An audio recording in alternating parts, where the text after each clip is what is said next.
Puithiam Hnatuannak atumpi laikwa thianglim nak le din nak dan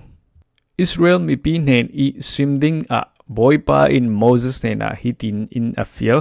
kaima ka thianglim bang tukin thianglimu boypa nan pathian kasi zo khal in ma I pa le nu nan upat chirpai I kathupek mi bang tukin sabat ni chu nan ulpai kaima chu boypa nan pathian kasi kanhen isin tlan tarat in milem nan bialaupai dar in pathian lem tua taratin nan bialaupai kaima chu boypa nan pathian kasi rem thoin ha khrangi tilwa nan thattika kalaupek zo mi dan pol nan thlun pai I chuti chun nan pek mi thoinak chu kasang ding nan tha mi sa chu nan tha nia asilole athai suna nan ai pai ani thumna ki atang mi sa chu mai sa in nan urpai zianga tile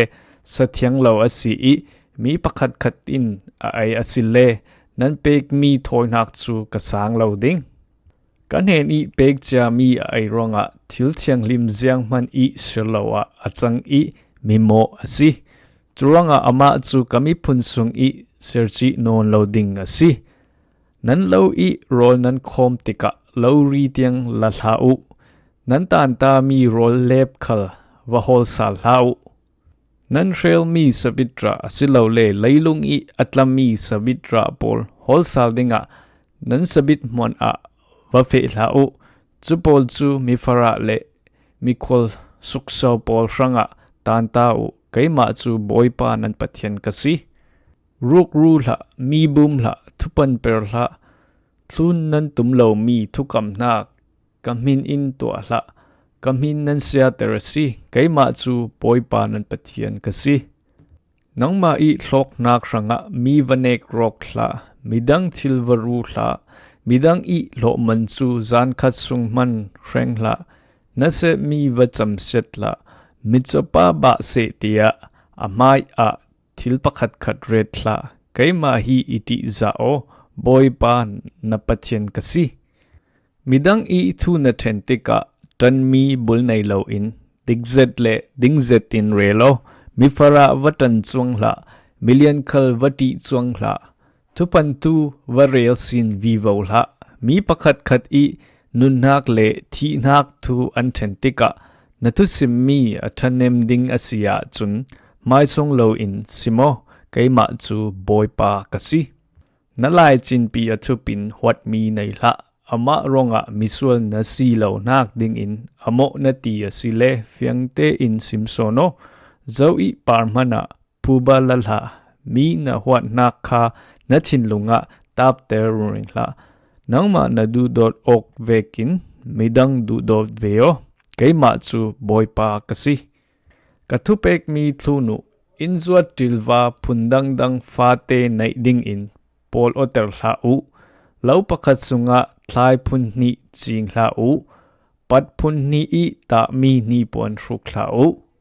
mi pakhat in midang pakhat rang I hammi salnu aswal psia chun chui salnu I man apek hri lo mana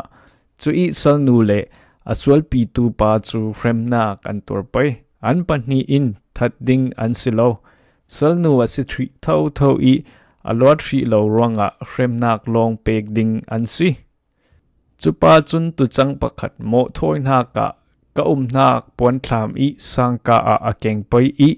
chumi thon aswan thiang nak dinga puithiam in thianter nak atwa pai I pathian in angai dam ding kanan ram nan thleng I thingkung nan phun tika ara mai sabi kum I sin kum thum sung chui I ra chu athiang lo mi thingra a nan ruat pai I nan ai lo pai akum li na ka thingra mo chu kaima nan boy pa par I lungkip nak langter na ka kanhena nan hlan thlu pai chule akum nga na ka ara pol chu nan ai pai hi bang tuki nan to asile nan thingkung pol chu tam sin an ra ding kaima chu boypa nan pathian kasi thisen atal mi sa chu nan ai lo pai pol si se doi si se nan to alo pai mithing ai ronga nan baksam nan tan thlu lo pai nan kamul khal nan met thlu lo pai mi thi ngai in nan mai nan tel lo pai nan taksa khal nan sun lo pai keima chu boy pa kasi nan fanu pol chu khwawang biak nak biak i lo lang a tua taratin an thang siat ter lau chuti i nan tua asile an khojing pol nen i tlan nan siding i hiram chu nu pasol bol ro nak in akhat ding sabat ni ulu keima in biak nak ka mun chiang lim chu upatu keima chu boy pa kasi mithi tharau akau thiam tu pol le tin zau thiam tu pol kha waleng lau nan waleng asile mithiang fai lo nan siding keima chu boy pa nan pathian kasi kum upa pol upat ula mai za nak pe u chule keima hi iti za u keima chu boy pa kasi nan ram sungi a ve mi rindang mi pol rem hlau Israel mi fin nan zau ton ok bang tukin zau ve hayu nan ma i zon nan ruat bang tukin an zon ruat ve u Egypt ram i mi phundang rin nan raksilai kha ngilhau keima chu boy pa nan pathian kasi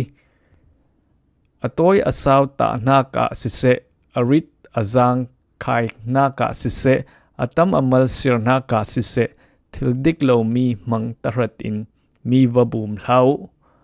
atoi asaw ta na ka adik mi thil mangu